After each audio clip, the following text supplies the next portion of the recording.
Testing, testing.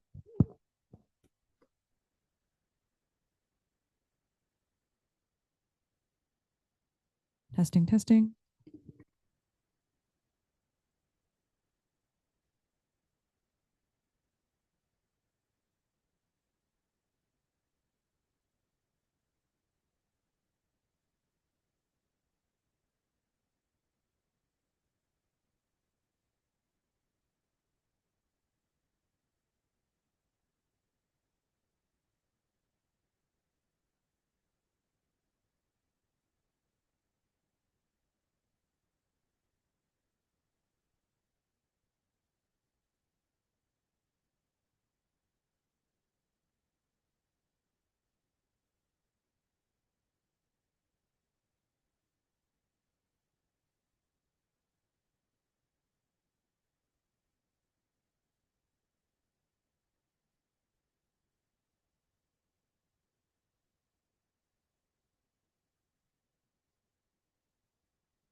Okay, everyone, scan that QR code. We're going to get started in about 2 minutes. Scan the QR code. Let us know that we're here. Leave us a note. Say you love us.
Scan that QR code. Got some people coming in. Scan that QR code. We're going to get started because my phone says 11 a.m. All right. Okay, sharing the love. Who's grateful? Who has something to be thankful for?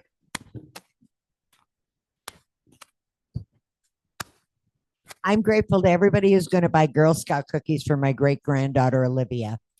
Kim is starting it out at the front of the room. We're running around the room. You don't pay until I bring them. I'll bring them to both offices. And then you can Venmo, cash, or write a check at that time. $6 a box. Support the Girl Scouts. Who else is grateful?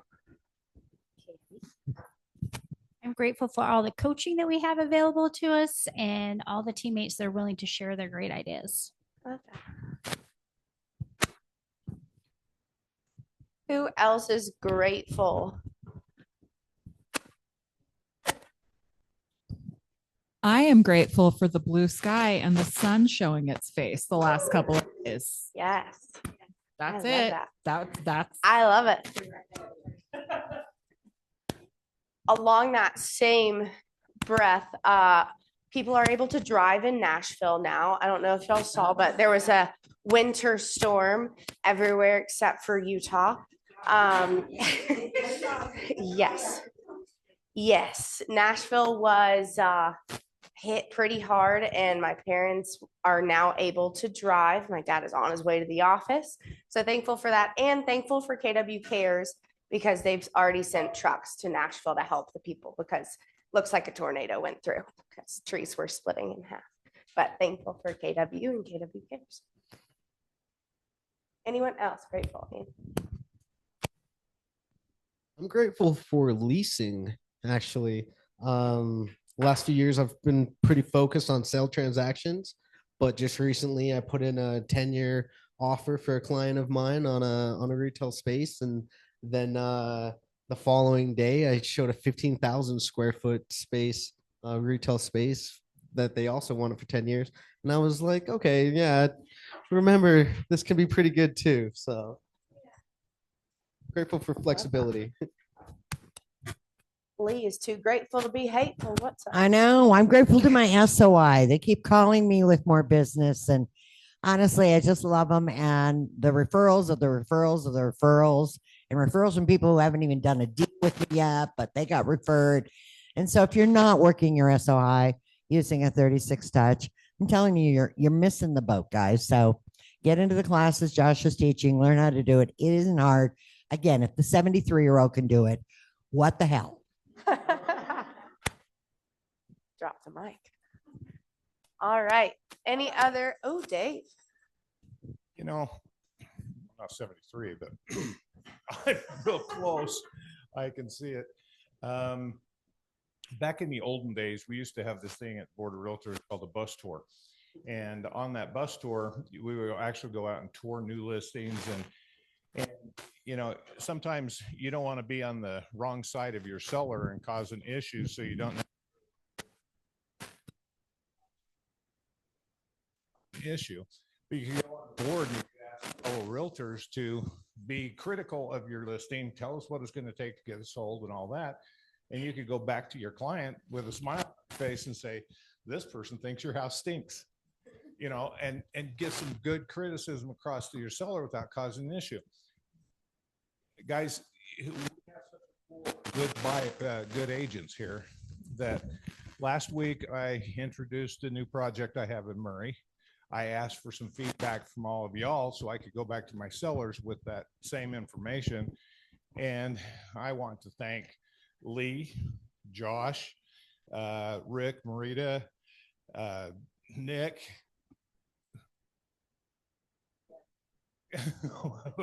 there were some, I mean, Cammie, several people went over there and told me their opinions on the price, and we'll be announcing new prices this afternoon. And I'm the good guy. You guys are all the bad guys, but we got a 75 grand whack across the top on these things. Now we have a very affordable in Murray project that I'd love your help on. But Any other gratitudes? Okay, moving right along. Our guests, new agents, and visitors. Who wants to introduce themselves? Who wants to say hi?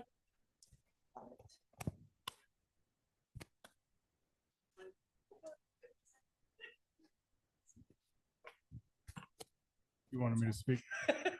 My name's Jeff Jewett. For those of you that I haven't met yet, it's been awesome to be part of this office for better part of a year, but really since the new year for me, it's just jumping in a lot more, and just really grateful for everyone just being super welcoming. The trainings that I've been able to go to for Mike, just teaching me a lot so far. So grateful to be here.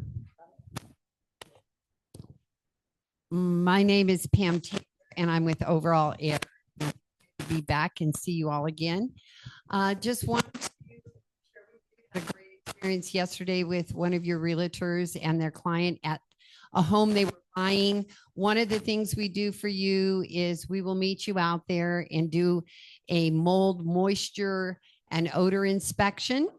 And that's done for free. And it really helps that buyer feel at ease when I can share with them. I 99% of the time can find the source, and then we can deal with that. And I can tell them how easily we can fix that and we can move forward. I always encourage them that if you love this house, move forward to buy it and we'll fix it and get it right for you. So that's something both the realtor was elated as well as the buyers, and the deal keeps moving forward. And that's our goal with working with you, is we know how hard it is to get buyers and sellers today, and we want to make sure that we're keeping that ball moving forward for you. So thank you. Hi guys, I'm in the back. I'm Ellen Moffitt. I'm the social media manager for the Abode SLC team, and I haven't officially told you guys all that. So I've been on the team since November. It's been awesome. And I also do listing photos, same day edits. If anybody ever needs something falls through or anything, you can come to me and I'll see if I can squeeze in listing photos for you. I love to do it. I'm a photographer, professional photographer. So yeah. We have a guest that comes in here often, but I wanted him to reintroduce himself. And I had a question. Yeah. Jake, with Vincent around the corner, do you have any insight that you would like to Great share? question, Liza. Thanks. So it officially doesn't kind of hit until March. Right now, if they're not inside guidelines, so you can kind of be aware of what will trigger it. It's going to be a trust, an LLC, or corporation. If there's no traditional banking, regulated lending, or anything along those lines, cash buyer, all those things will be triggered by FinCEN. Things that will not be triggered is, individuals purchasing under their own name, using traditional banking, cash in their own name. So just expect more questions from your escrow officer on like, you know, buyer side and lending and things of that nature. Josh? Yeah. Yeah. And basically is NCEN. So yeah, what they are. Oh, sorry. They're basically an entity worldwide. It's targeting fraud and abuse. And so there's been just like a lot of fraud and abuse with how people are buying, selling homes, sheltering money, those kinds of things. So this is their way of just additionally trying to crack down on just any more fraud and abuse that's happening. Any questions you have, I can get back to you on those. I may not have those. We still don't know fully of what they're going to be doing or what they're going to require from us. So it's still kind of like an open, we're just trying to find out what's going on too. But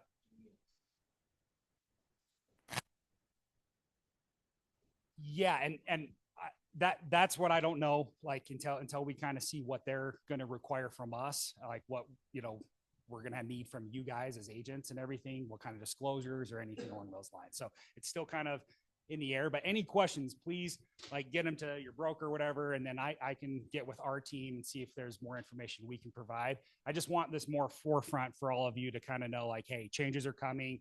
There'll probably be additional closing costs because this is going to cost money. So just want to make sure everyone's aware of some changes coming our way. Thank you. Thank you. I'm so glad I asked that question. All right. And y'all, where was our team meetings for the whole month of January? Yes. So since we discussed it, the whole month of February, team meetings will be at Fort Union. Okay. So the whole month of February, team meetings will be at Fort Union. Amazing. Oh my gosh. Y'all are so smart. Cool. And with that, we have Becky coming up, talking about Super Bowl squares. Football is over. It's my favorite time of the whole year, and I'm really disappointed about the Super Bowl. So let's try to make it fun.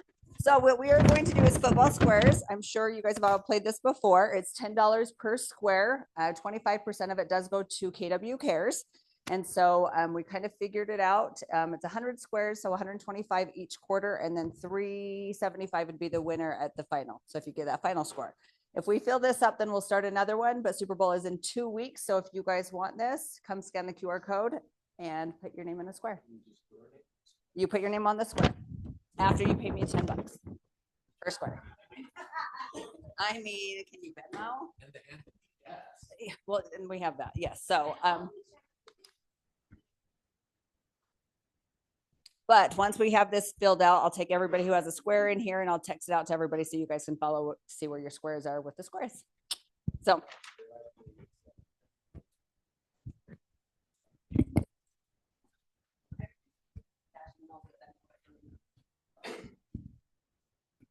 All right. And who is excited for family reunion? Woo! Okay, I'm going to ask one more time. Who is excited for family reunion, y'all? Okay, we'll be better in Atlanta.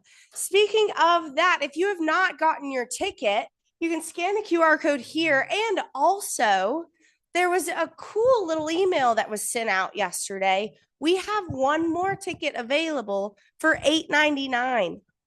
Right now, it's okay. Hold your shock. Right now, tickets are $1,100. So you're saving a lot of money. So if you would like that discounted ticket, hit us up, contact Audrey, and we'll get you all sorted. Yeah.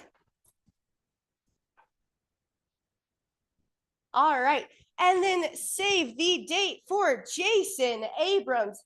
Y'all, he is the head of industry and learning for Keller Williams International. Has anyone heard Jason Abrams speak? He is a character, first of all. I love him so much. He spent a lot of time talking to Keller Williams young professionals, and he has so much wisdom and just charisma that he will captivate your attention. And I might dare to say, don't post this or tag Cody Gibson, but I'm more excited for Jason Abrams than Cody Gibson. I hate that I'm recorded, but y'all save the date. We're going to release more information as it comes to us, but this is a regional event. He is coming to Salt Lake City, April 13th. Not yet. All right, and with our cultural icon, don't see the person from last week. We have our winner.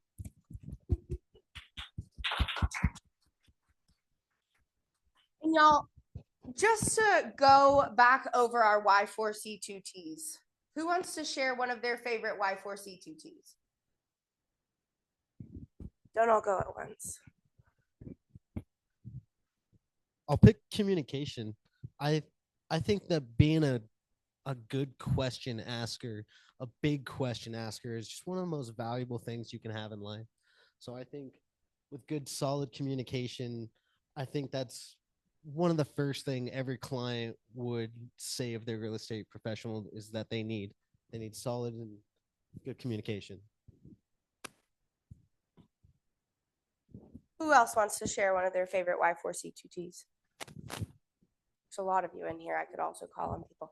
Melanie, thank you. Constantly reminded success is the results through people.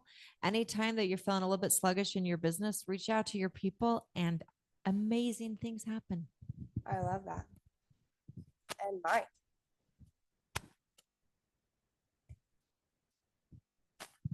All right, mine is win-win or no deal. And I think this goes beyond just real estate. I think in any relationship, any type of interpersonal interaction you have, there doesn't have to be a winner, it doesn't have to be a loser. I think that's what separates us. So I think when we can find common ground and go from there, I think that's where we all win. I love it. Thank you. Thank you. And y'all, if you don't know her, reach out to her, congratulate her on being the cultural icon of the week. Go to the. And with that, we have our broker moment talking about something that is very, very important.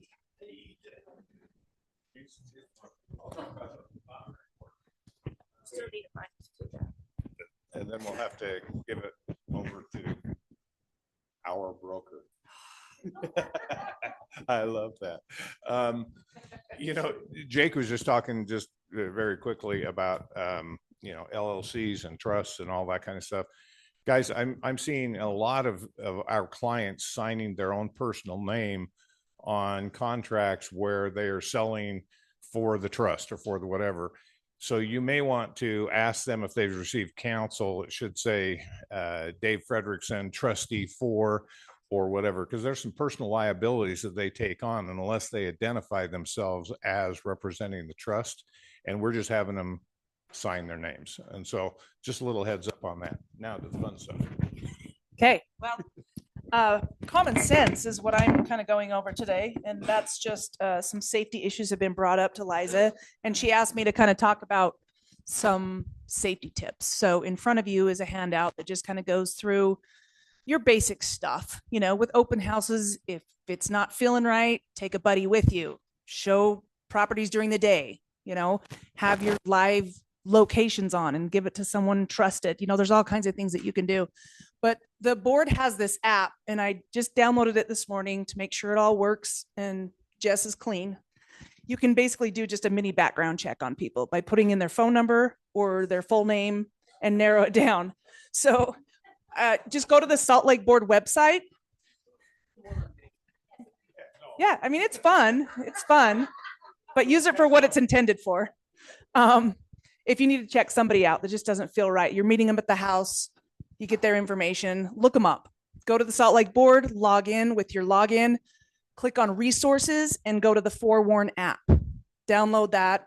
You have to enter your Salt Lake Board email is all, and you have that accessibility to check people out. So that's all. Real quick to that, guys,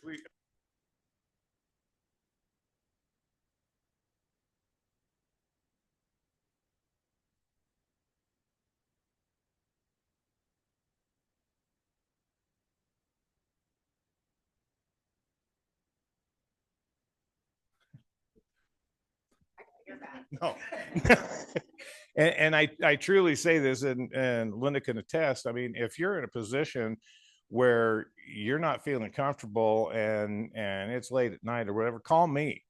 I mean, it's not that I'm so old I can't, get over there and do something. But I mean, Linda called me. How old's your daughter now? She's 15 years ago. I'm using it.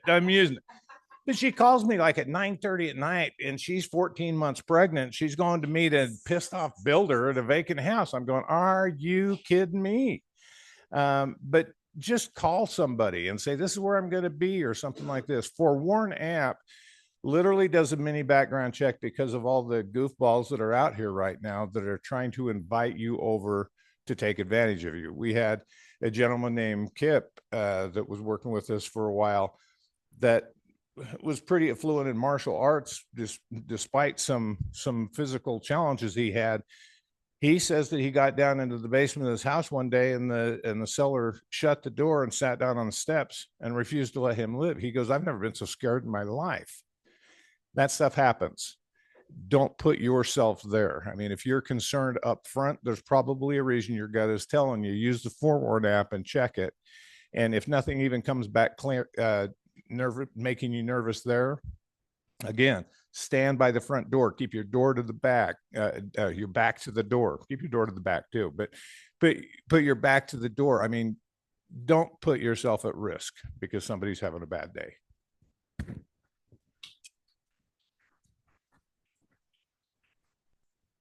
All right. And with that, we have Josh Stern coming up for the market talk. I'm going to clip it on you. It's full service right here. You're so welcome. Here, you can put it in your pocket. Okay. Thanks, guys. How y'all doing today? Happy to be here. I'm supposed to be in Texas. Texas froze over. So then I was supposed to be on a Zoom thing for the last 2 days, and they failed to notify us that they also canceled that. So anyhow, for all of you who have been disrupted as a result of that disruption, I apologize. But I am here to do the market talk. Yeah, that's all that matters. Okay. So, I mean, we could, I guess I could scroll down and just kind of show you trend lines, right? We're, you see this kind of trend line down thing. Not all of that is necessarily bad. What I see is a reset of the market. What's happened at the end of this year is that we've seen a lot of unsellable listings just come straight off the market, right? And that's good. If we go to some of the finer points of this, this is sort of normal, right? I mean, we peaked mid 2025 in terms of our listing inventory around 13,700. And then right now we're flattened out around 10,500. So the sharp inventory drawdown is over. You saw that at the end of the year, right? That's just the normal cleansing of the market, happens all the time. Sellers are no longer exiting en masse. So all of the new listings, how many of you guys are taking new listings in here? How many are now dialoguing with people that are like, hey, we're going to want to sell, right? You're going to have a lot more of those conversations that are happening, right? We definitely are seeing rebounds, new listings rebound pretty sharply. If we just go over the last 4 weeks, we went from 457 to 999, 972, 939. So it's more than double the holiday low. Definitely lower than what you see in the springtime, but this is sort of that buildup. It's a leading indicator of what to expect from our market. We will see more sellers in the market this year, and most of the sellers end up being buyers as well, and vice versa. So under contract activity is really the strongest signal in the data that we have so far. Let me just pull this stuff up here that I'm walking through. Isn't it great to have these types of insights, that you can have talking points for your clients? But under contract backup listings have risen from 511 to 646 to 791 to 796, right? So that's the last 4 weeks. So we're seeing a lot of demand. Rates are stabilizing. We have better selection for the buyers that are in the market right now. And then price adjustments are just, they're sort of leveled off. We haven't seen a lot like we saw at the end of the year, people trying to give a final hoorah. If I can't get this price, I'm going to pull it off. Well, many of them did. So sold listings remain a little choppy, a little bit lower, but that's to be expected. We had 2 holidays that both occurred on a Wednesday, right? So that's going to slow a lot of activity down, and it takes a little bit of time to bounce back from that.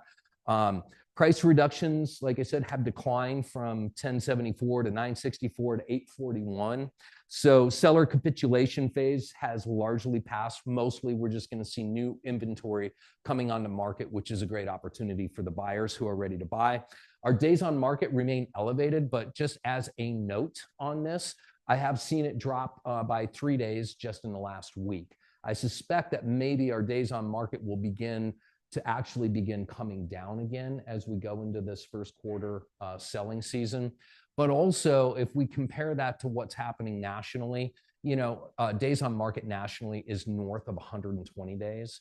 And in Utah as a whole, we're sitting around 74 days right now. If you looked at, say, Salt Lake County, do you think we would be 74 days on the market? It would be even less than that, right? So remember, this is all of the Utah real estate MLS, right? So that's most of the state of Utah. But it's not all of the state of Utah. And so you can always check your different markets and see, even citywide, just to see what are days on market looking here. That's very important, because that's velocity. And velocity in real estate is really tells us, it's kind of a future projection of what's happening in the market. So if you look at, for instance, days on market, that's part of it. But if you looked at any particular area, how many homes came on the market in the last 30 days versus how many homes went under contract in the last 30 days, that's also a forward-looking velocity indicator. So if you have more homes going under contract than you do coming active, that's going to tell you that our month supply is going to go down. That's also going to tell you that the days on market is going to come down. That also tells us that we can be a little bit more aggressive with our sellers in our pricing strategies, right? So real takeaway on this is that Utah is not necessarily like snapping back. That's not what this is about. But it is turning the corner. Inventory decline has slowed. New listings returning. Buyer demand is clearly rising. Seller stress is easing. The market is transitioning from like a reset to a re-engagement. And it's how healthy markets change direction. So this is very normal. You guys get all of this courtesy of Keller Williams, Utah. I always put the national information on there, but I leave it up to you to either read it or feed it to your agent. And here's a pro tip for you. Ask your agent to look at it from a local economist to determine what are the opportunities for buyers and sellers. Then ask it to look at it as a real estate agent, and what is the opportunity for me to go out? Who should I be going out? Where should I be going to find more sellers and more buyers? So you can feed your agent this information and begin to peel out some of like, hey, how do we use this to actually not just dialogue with people, to go and find the business. Are you guys all signed up to do the fourth quarter report this Thursday? Lee and Johnny will be hosting that. I've had a sneak peek at the data of this. It's phenomenal, obviously. This is the kind of stuff that will feed our agents. We'll be talking about this for weeks, but Lee has some really great insights on what this means and how you can use this information to go out and find and target more buyers and more sellers. That's what I got. Thanks for having me back.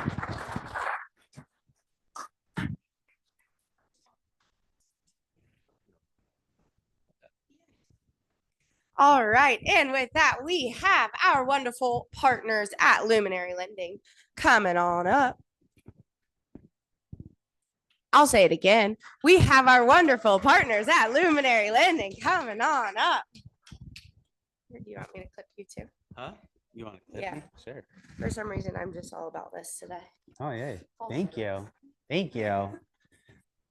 So just talking, it's good. Oh, wow. Hey, how you guys doing? So I won't take too much of your time. We have some cool stuff going on, but I want to, add on kind of what Josh was saying and kind of show you some stuff that's happening. So first we'll go, what do I show you every week, kind of where we are. We're still very stable. We had kind of that uptick in rates that we talked about last week, but just like I said, we bounced back like we were expecting, pulling back. I think the next big geopolitical issue is kind of what's happening in the Middle East with Iran. If we go to war, that can have a tremor effect on bonds. Typically, that's good for bonds when that type of stuff happens. We don't know what's going to happen, but just keep keep looking at that because that could affect where your clients are at. Same thing with the 10-year. It's still really stable, still where we're expecting it.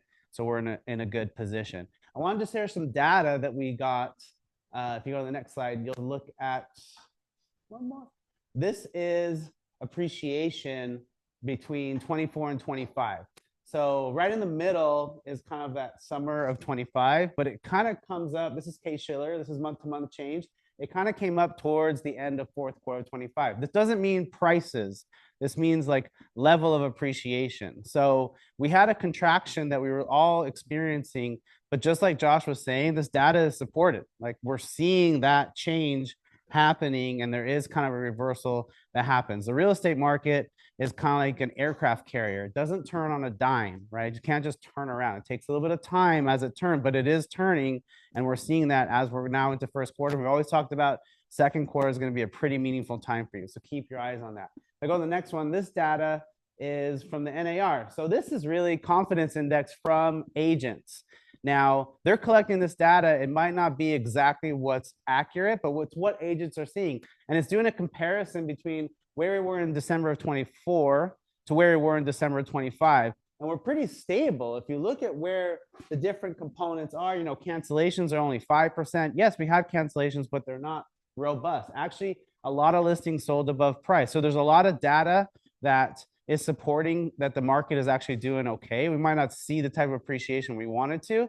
A weird number is the days on market. Realtors might be a little bit out of touch with what days on market. When we look at those 120, 70 days, those are taking a big screenshot of everything that's going on. But when we're actually looking at properties that are selling, if the property is selling, it's probably selling in that type of range, right? Because you're going to have a skew with these properties that are sitting on the market for 6 months because they're not priced correctly or whatever else is going on with the property, okay? So that means if you're priced correctly and you have a decent property, you should be selling it within 5 to 6 weeks.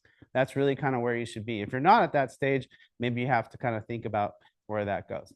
I wanted to touch on one more slide.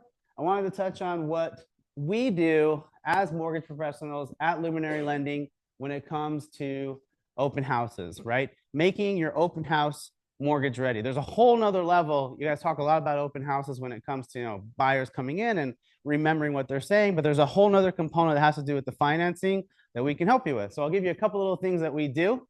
To go to the first one. First is we'll actually be on site with you. So we'll come to an open house, we'll qualify them on the spot. We can do everything that we need to do with our laptops. So it's not like we have to go back to the office later. We can tell you exactly what that buyer can do.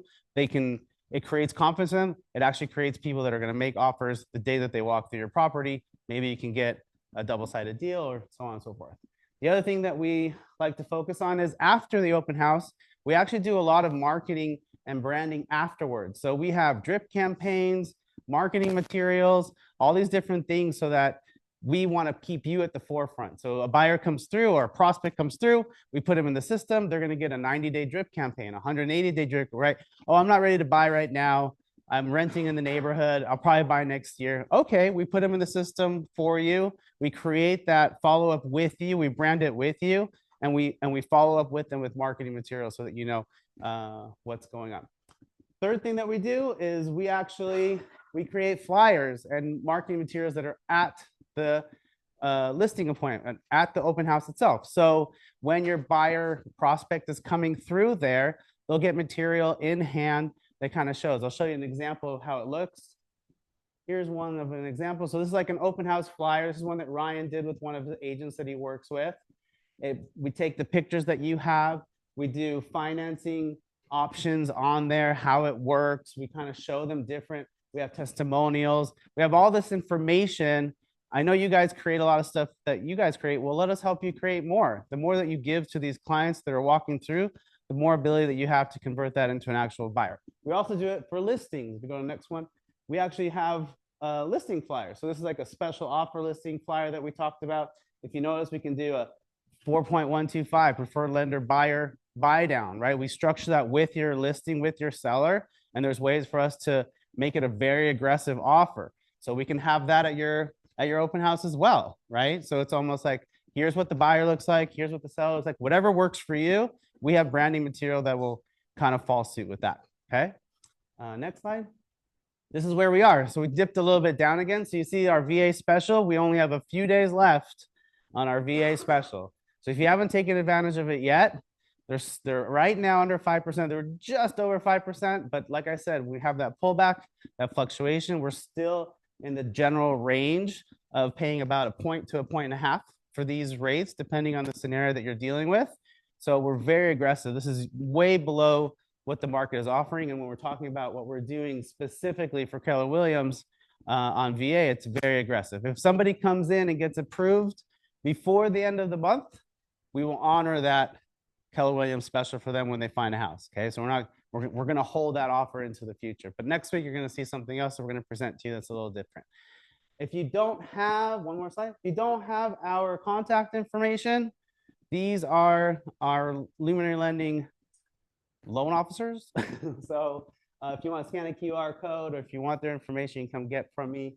Ryan is, I introduced him last week. He's a Spanish speaking loan officer, fluent in Spanish. So we have a whole division for that. But come talk to us and let us know how we can help you. Thank you. Thank you. All right. So Melanie said it earlier. Her favorite Y4C2T is success results through people. And so I'm going to have two people that are really achieving success through people with agent to agent referral. So Brandy and Spencer, come on up. Clap. I'm going to have signs for y'all as well. Brandy, you get the tall one, Spencer. Sorry. Yeah, well, ladies first. All right, y'all, before we jump into questions, I really want to frame why agent to agent referrals matter so much, especially at Keller Williams. I looked at the numbers for 2025 for just the luxury space alone, and that's meaning transactions $1 million and up. Keller Williams had almost 7,600 closed transactions solely from agent to agent referrals within the KW network. That's 26.8 billion in volume. So that is amazing, y'all. And that's not just a theory, that's real business already happening inside our ecosystem. So when people talk about luxury real estate, they often think marketing, branding, and listings, but luxury moves on trust, and trust moves through relationships, not algorithms. And as part of Keller Williams, we're not just in one market, we're sitting inside of an international gold mine. We're in over 60 countries, y'all. And we have divisions like luxury, like military, where you're not just networking, you're plugging into communities where credibility is already established. And so Brandy and Spencer are so good. I swear on every Facebook page, Spencer and I were even talking about it yesterday. Like we always see Brandy's name. Anyone's looking for a Salt Lake realtor, Brandy Garner, Brandy Garner, Brandy Garner. And I know Spencer this year has really tapped into that referral system as well. So I wanted y'all to come up here and just kind of answer some rapid fire questions from me. But before referrals became such a meaningful part of your business, what did your early agent relationships look like? My early agent relationships, like how early are we talking about? Like 10 years ago when I first got licensed, it was non-existent until about last year. Okay. So, yeah. Okay. Hey, that's an answer.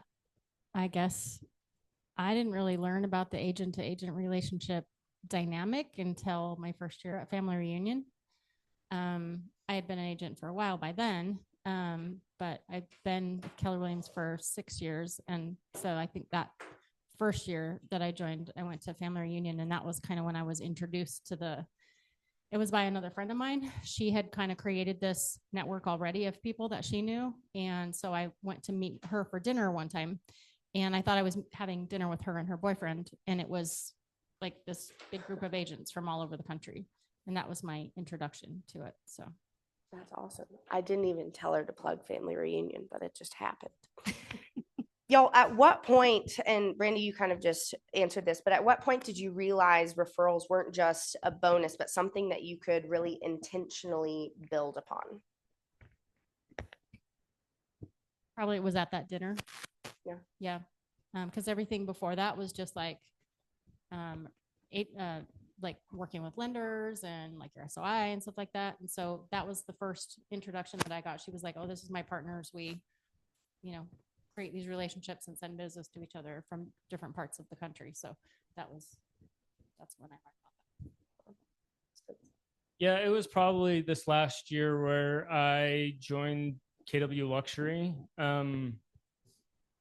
where I saw the value of joining a community. So within the Keller Williams ecosystem, if you aren't aware, there are communities that you can join that if you're interested in wealth building, there's KW Wealth. If you're interested in working with veterans, there's KW Military. If you're interested in, the equity and inclusion, there's KW Equity. It used to be the Rainbow Network. there is a community for each and every one of you that you can tap into and network, meet other like-minded individuals from all over the country.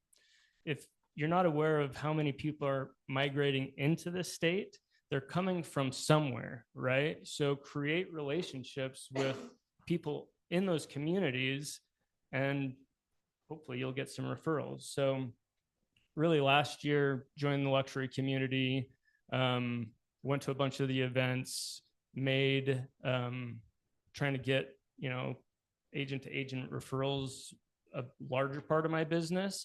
I just from last year, I closed 4 deals from agent to agent referrals, more than I had ever closed in a single year, just by joining that community. So how many people are going to family reunion by raise of hands? There's a lot of people that aren't. There's still time. I would suggest going. I dragged my feet, didn't want to go for probably the first 4 years I was an agent. And the first year I went, Lee, who should probably be up here, who does an amazing job at agent to agent referrals, suggested, if you go to family reunion, here's a game to play, collect a card from an agent from all 50 states. Very doable. I did not do that because I'm kind of an introvert, but I saw her do it. You'd follow Lee around and she's high-fiving, hugging in the back of the conference, smoking with, her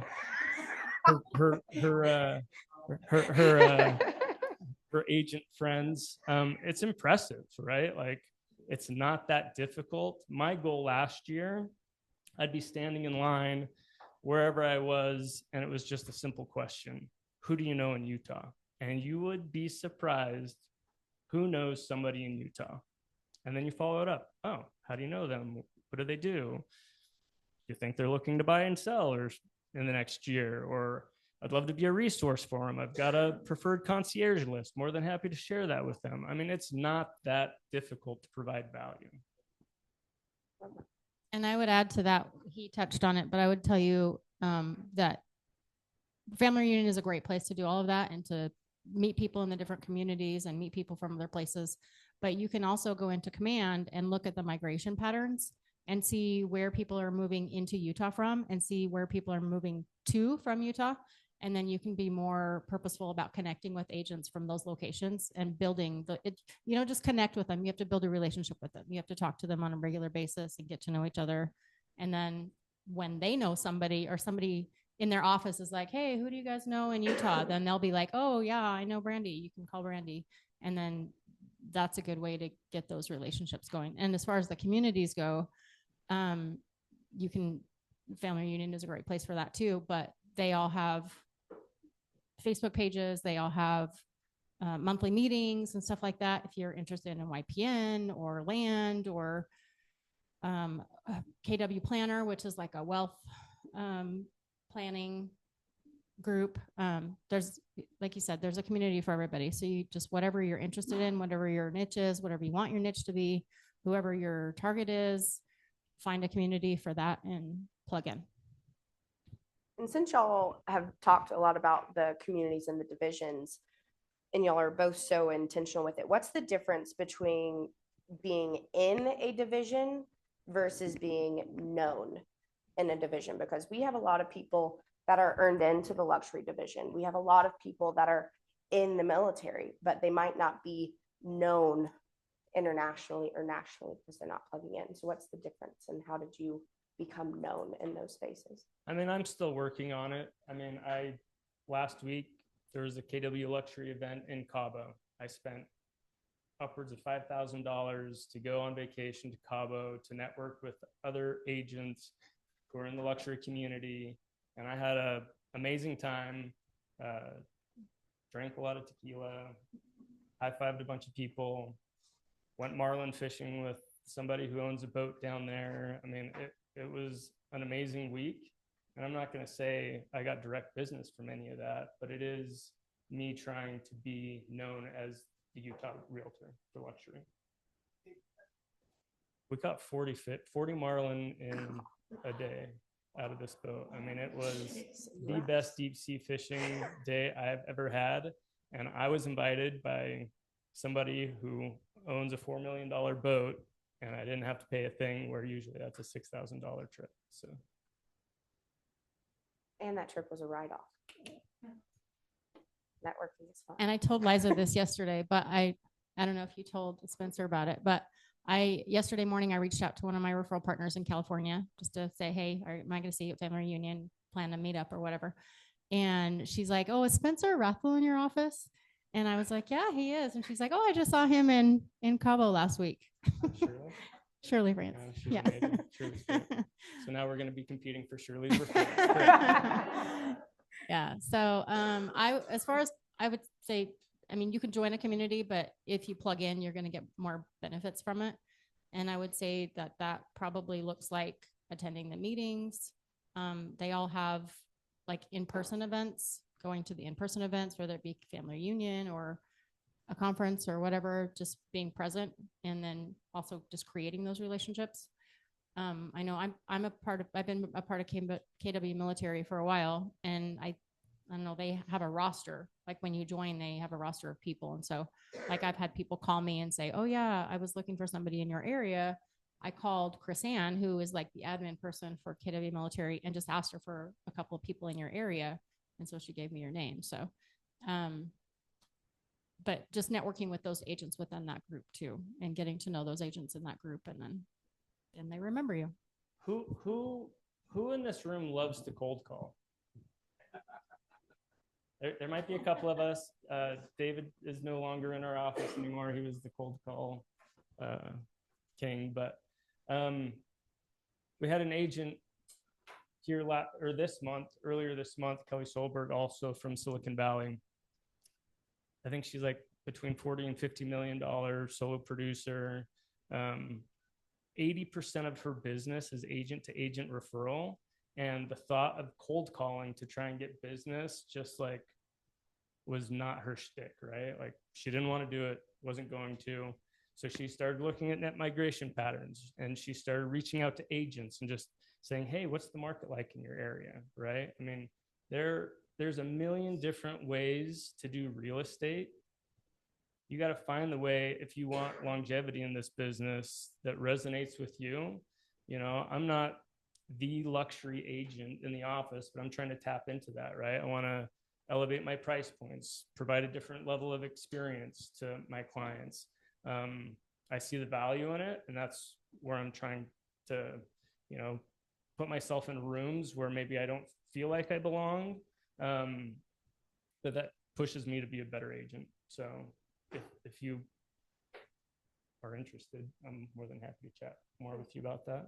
But so when you're looking for an agent to refer a client to, or if you're positioning yourself to be referable, what makes you referable beyond just production numbers? Randy's smile. Have you seen that smile? She got a great smile. Tequila, little ranch water. Outside of tequila. Me personally, when I'm looking for an agent to refer somebody to, I will go to those people that I know and trust and ask them if they have worked with somebody in that area. And I'll usually get a name that way. But if not, then I don't know. Then I'll go to a group of people. Like I am within a couple of different groups, smaller groups, not just these. I don't know. These big Facebook groups have become such a cluster lately. I don't know. They're just. I wouldn't go there, but I would go to the other groups of people that I know and find them there. And then I actually pick up the phone and make a phone call and try to get a hold of that agent and just ask them what their business looks like, what kind of clients that they work with, and try to get a feel for if they're going to be a good fit for that person. And I know a lot of people don't do that, but I think it works better. So so Spencer's looking at me like, but y'all, just like clients, like just like your SOI, people want to work with you if they know you, like you, and trust you. So if you take that and use referral relationships, once you get to know them, they're obviously going to like you because y'all are all really likable and lovable human beings. And then they start to trust you. And we don't sell homes, we sell trust that moves people. So once you get to that position of trust and credibility with a referral partner, they're going to continuously say your name in rooms that you're not in. And that's just as you get to know them, as they get to know who you authentically are, keyword authentically are, and then they trust you as well. And it's just you coming from contribution, saying, hey, I went to family reunion. I noticed that you didn't go. Do you want my notes? Provide something to them without asking for anything, but just come from contribution and come from collaboration. With that, how often should agents realistically be nurturing referral relationships? And I think this is something that I can work on a lot. And I know Spencer, we've talked about that a lot too. Not to put you on blast. Yeah, I've got a long ways to go to try and figure this out, but yeah, I mean, I try and my goal is to try and make it to 6 of these luxury events. I went to the one because it was in Cabo because that sounded awesome. There's a bunch of stuff happening at family reunion at Palm Springs after that, and San Antonio. And I mean, every month there's an event somewhere for the luxury community. It is a time and money investment for sure to show up at these events and meet people and have conversations, but it's, continuing to try and add value, like Liza is saying, or reaching out and just checking in with people, staying top of mind. Because I'll be honest, I am part of these Facebook groups or join these, KW referral network on Facebook, or there's a bunch of them, right? So I tried to tap into those, and it is a cluster. Like you're just like, oh my gosh, this is annoying. And Brandy's name comes up all the time, and so I'm like, what the hell? But people that I thought I had good relationships with from some of these luxury events were maybe referring other agents, maybe that they had already previously referred agents. I thought I would have been their guy, right? And I wasn't. I was like, what the hell? So I mean, it is reaching out. I mean, there are some agents out there who are, have this massive,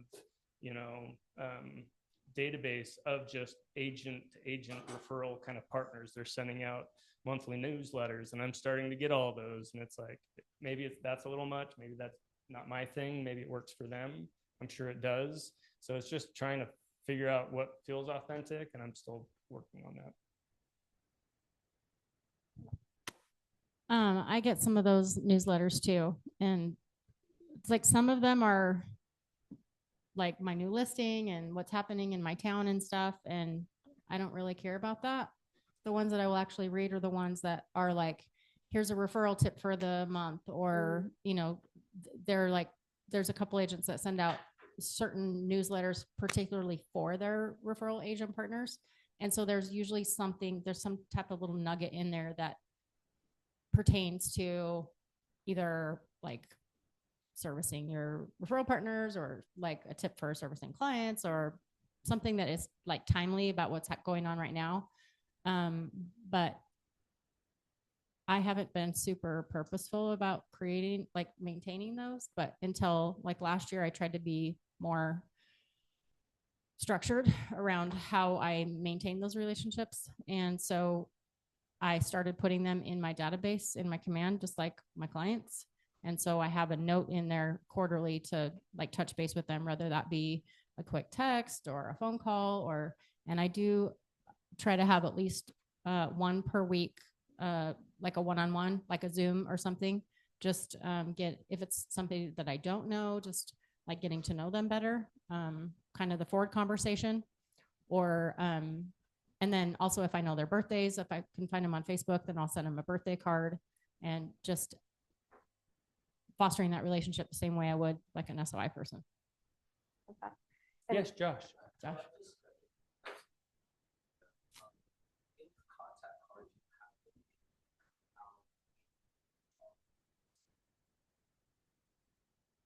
I do. Mine says the Utah real estate agent. Okay. Like legitimately, Spencer Rathel, the Utah agent.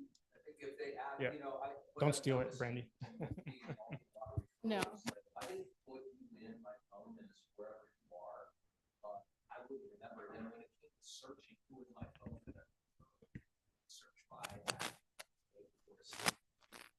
I have that when I put an agent, when I have a meet somebody and I have a one-on-one with them and I get to know them and we have a Zoom or whatever it is. I meet a lot of agents at family reunion and I don't put all of them into my phone unless I really connect with them. But I always, if we're just getting cards or whatever, I try to follow up with them after and say, hey, it was nice to meet you. I'd like to schedule some time to get to know you a little bit better, learn about your business and how I can help your business. Sometimes they will respond and sometimes they don't. And if they don't, then I really don't keep them. But when I put them into my phone, it'll say Josh Stern, KW, Utah, Salt Lake City. So that way, if I'm looking for somebody in Georgia, then I can search my phone, Realtor Georgia, and it will come up the people that I know in Georgia. Love that. I was watching the transcription and it said, "Don't steal it, Brandy," on there. Made me chuckle. But if I'm writing like a card to them, like a birthday card or something, I will sign it, your Utah real estate pal or your Utah real estate friend or something like that. So before we see if anyone else has any questions, what's one thing an agent can do this month to increase referral opportunities? And what's one thing that they should stop doing immediately?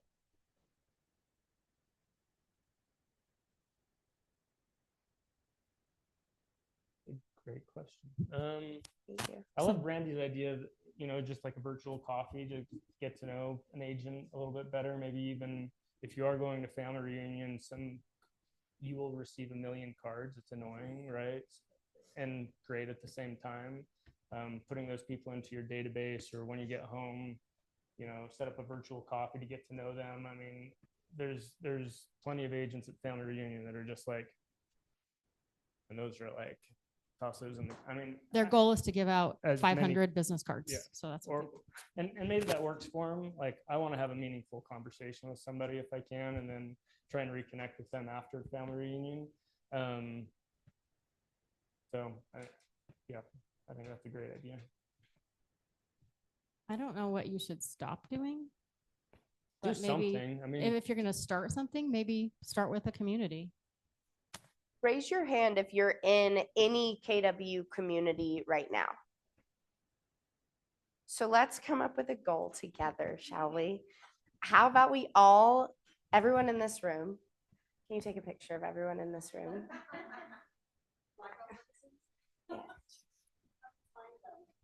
So you can reach out to me also if you just Google KW communities, all of them will show up. But y'all, there's KW Clarity. If you are sober and want to live and be in a sober community, that also if you're a loved one of anyone that has an addiction, that's a great community. There's Young Professionals for anyone that is 40 or under, or if you're a rainmaker, you can be in Young Professionals. And then military, land, wealth, planning, there's so many different ones, sports and entertainment. There is everything. So There's a let's- Christian group. There's a pickleball group. Pickleball. there's Yeah, I'm playing pickleball tournament. at Golf. family I saw a reunion. golf one too. Yep. KW Wellness. Golf now, they just started NIL. I mean, as much money is going to pay athletes, why don't you Yeah. tap into that and sell college kids multi-million-dollar homes? I mean, Yeah. there's lots of different communities. There's right? something for everybody. Sports and So, entertainment. I mean, by the end of this quarter, I want everyone in this room to be a part of one community. Okay. All right. I'm going to follow up with y'all. Grace took a video and I know who all's in here now, but at least do the research. Let's talk, meet with me, and let's see which community will be best aligned for you as well. and honestly, I mean, a lot of those communities, there are monthly fees to it, right? Like I pay a lot of money for the events that I go to and a monthly fee. Some of them you have to earn into based on your level of production. But the cheapest, least expensive way to start this is buying a ticket and going to family reunion once a year. Like I said, I dragged my feet for a lot of years before I went. And it really wasn't until last year, after 10 years, that I really tried to tap into this a little bit more. And it's made a huge impact on my business. And also family reunion is just a great way to connect with other agents in our office that we aren't maybe going out with or seeing or outside of the office. I mean, the first time I met Jordan McQueen, we went to dinner at a LGBTQ plus burlesque dinner, and it was the best night of my life. There was also only 4 of us guys. And we were 4 white cisgender men, and it was awesome. Like it was so fun. So now me and Jordan are buddies. So Melanie.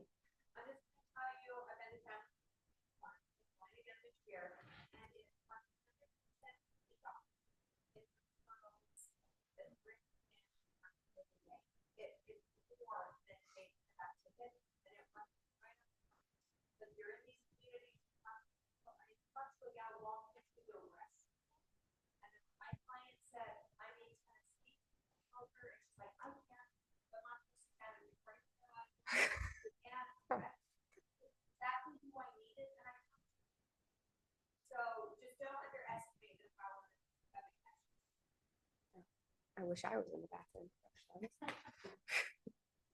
All right. Any other questions? All right. Oh, Anthony.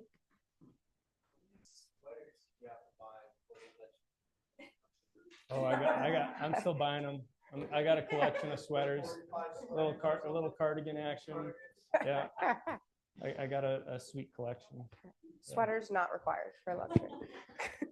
All right. Thank y'all so much.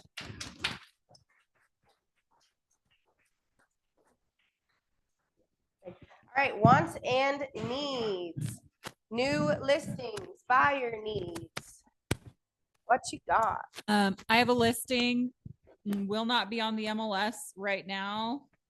Awesome property just south of Slick. It's 2,700 square feet. I wasn't here when it first got my listing down, but I think Emily gave a little spiel for it. 2,700 square feet, 5 beds, 3 baths. It's got a mother-in-law. It's on a third of an acre. It's in like an offshoot on, I think, 2200 West. So it's like on a corner. Awesome investment opportunity. They don't want to put it on the market right now. We're cool with that. But they do know that I have lots of agents I talk to every week at team meetings. So if you or a client is interested, come talk to me. They have a number. Talk to me about it. Okay. We have 2 listings coming up. One is in Mill Creek, just up the street here on Melbourne. It's 2,700 square feet, 4 bedrooms, 2 baths, plus a loft space, tons of storage, and a brand new oversized 20 by 30 garage with separate power and EV charger, plus a super sweet, dreamy backyard. That is off market currently. They have some really meticulous, clean tenants in there that are vacating early March, but they're open to looking at potential buyers off market. Listing price will be $800,000. And then we have a listing coming up in Magna this week. It is a 3-bedroom, 2-bath, tri-level house, new paint on the interior and exterior, new carpet, cute little starter home. That one will go live probably around 360. We have a listing coming up in Harriman. This is at Somerset Village, and it is built in 2019. 2.5 baths. Something. Okay. Nope, I think it's